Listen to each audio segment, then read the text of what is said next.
Halo semua, Infoin You hadir lagi dengan beberapa video review alur cerita berbagai perfilman. Perlu diingat, video ini berisi spoiler ya. Bagi yang tidak suka spoiler, silahkan tonton di aplikasi atau situs terpercaya bagi kalian. Film yang akan kita rekap kali ini adalah film yang dirilis di tahun 2012, berjudul Life of Pi. Di masanya, film bergenre drama, petualangan, dan juga fantasi ini banyak memenangkan penghargaan, khususnya penghargaan bergengsi, Academy Awards atau Piala Oscar. Dan untuk filmnya sendiri, bercerita tentang seorang anak muda yang bertahan hidup di tengah laut bersama seekor harimau yang ganas. Gimana? Penasaran sama alur ceritanya? Tonton terus video ini, check it out. Film berawal dari seorang penulis yang mengunjungi seorang pria bernama Pi Patel. Penulis ini mendapat kabar kalau Pi ini punya kisah hidup yang dapat menginspirasi jika dijadikan sebuah buku. Karena penulis ini sudah frustasi banget menyelesaikan bukunya yang nggak kelar-kelar. Sebelum Pi menceritakan kisah hidupnya, penulis ini sangat penasaran sekali dengan nama Pi yang hampir mirip kayak simbol bilangan matematika. Pi menjelaskan kalau sebenarnya nama panjang dia itu adalah Vincent Molitor Patel yang diambil dari kolam renang di Perancis. Waktu kecil, Pi ini sering banget dibully sama temennya karena punya nama yang hampir mirip kayak buang air kecil atau pesing.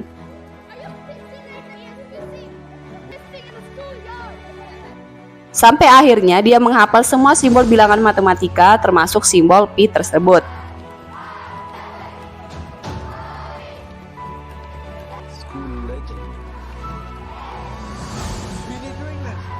Jadilah deh semua orang kagum sama dia dan mengakui nama dia itu Pi Patel.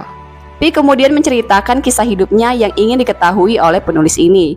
Dimulai dari dia dan keluarganya yang tinggal di Pondicherry, India. Di sana, orang tuanya punya kebun binatang yang menjadi mata pencaharian mereka. Waktu kecil, Pi ini mempelajari 3 kepercayaan, yaitu agama Hindu, Kristen, dan terakhir agama Islam, yang sampai ia dewasa pun masih dianutnya. Hingga suatu hari, orang tuanya mengalami masalah ekonomi yang mengharuskan mereka buat pindah ke Kanada. Mereka pergi ke Kanada membawa semua hewan-hewan milik ayahnya untuk dijual di Kanada. Menggunakan kapal, mereka pun berangkat. Tibalah malam hari di kapal. Pi yang lagi tidur mendengar suara badai. Dia penasaran dong, terus keluar. Anehnya, Pi ini suka banget ngelihat badai itu, karena seumur hidupnya dia nggak pernah ngelihat badai kuat kayak gitu. Tiba-tiba ombak yang kuat menghantam kapal mereka, yang akhirnya membuat kapal tenggelam kecuali Pi. Karena beruntung sebelum kapal tenggelam, dia sempat diselamatkan oleh awak kapal dan jatuh di Skocie. Pi jatuh di Skocie bersama seekor zebra. Nggak hanya zebra, hiena dan harimau pun bahkan ada di dalam Skocie itu. Pi melihat hiena itu memangsa zebra, dan hiena itu pun akhirnya dimangsa sama si harimau. Jadilah akhirnya Pi dan harimau yang bernama Richard Parker inilah yang akan menemani perjalanan hidup Pi di laut. Pi sangat takut dimangsa oleh si Richard.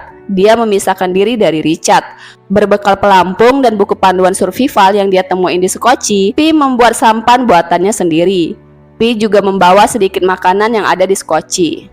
Hari demi hari Pi lalui dengan minum air hujan dan memakan bekal yang ada. Nggak lupa dia juga ngasih Richard air hujan. Bahkan dia juga memancing ikan biar nggak dimangsa sama si Richard. Suatu ketika Richard yang sudah sangat lapar terjun ke air untuk memangsa ikan dan nggak bisa naik lagi. Pi mengambil kesempatan itu untuk menyingkirkan Richard. Namun ngelihat wajah Richard, dia malah jadi kasihan. Lalu Pi mencari cara agar Richard bisa naik lagi ke atas Skocie. Tak hanya itu, Pi juga mencoba untuk menjinakkan Richard. Dan ya, berhasil. Richard pun tak berani mendekati Pi. Beberapa hari berlalu, tiba-tiba badai hebat dan ombak kencang menerpa mereka. Di saat inilah, Pi dan Richard menjadi dekat dan tak peduli lagi pada pemangsa ataupun dimangsa. Dan mereka yang sudah terkulai lemas pun sudah pasrah pada hidup. Keesokannya, Pi terbangun dan melihat Skocie menepi di sebuah pulau. Pulau tersebut banyak ditumbuhi tanaman dan dihuni oleh ribuan merkat.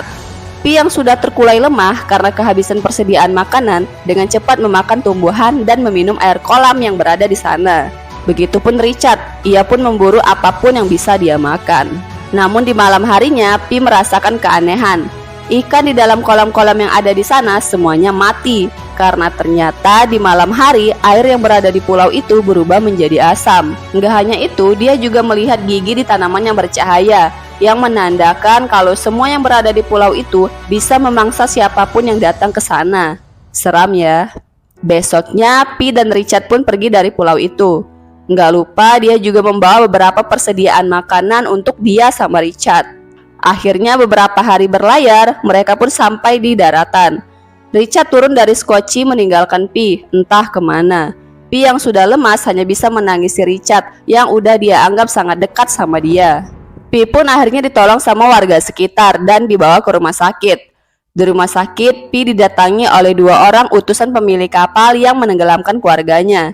Mereka menanyakan tentang kejadian yang menimpa Pi dan keluarganya. Pi sudah menjelaskan semuanya, tapi mereka nggak percaya. Dan akhirnya daripada dianggap gila, Pi pun menceritakan kisah yang sama, namun tanpa hewan ataupun pulau, dengan mengganti hewan tersebut menjadi manusia. Dan sampailah di akhir ceritanya, Pi pun menyerahkan semuanya pada penulis, apakah dia mau percaya pada ceritanya atau tidak. Dan film pun selesai. Nah, gimana menurut kalian alur ceritanya? Apakah sudah cukup menghibur? Jika ya, jangan lupa tekan subscribe dan like-nya ya. Terima kasih sudah menonton dan sampai jumpa di video selanjutnya.